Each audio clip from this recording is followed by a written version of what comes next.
I go to take the dog for her dubs. Just kidding. I went to go take the dog on the porch so I could have a smoke and a coffee. Wake myself up with a morning cigarette. But now her collar is in his room. I hope I wake him up. Just kidding.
Do you see now? Do you hear it?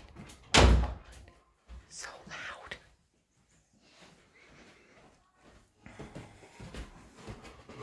Did you see his giant foot too? Like, he'll cut me. Like when we cuddle, he'll like scrape me with his toenail. I'm like, how dare you? You know, I joke around about Paul a lot. He's a great man. He does a ton of stuff around here. And he's amazing. But fuck, I don't need to share a room with him. No.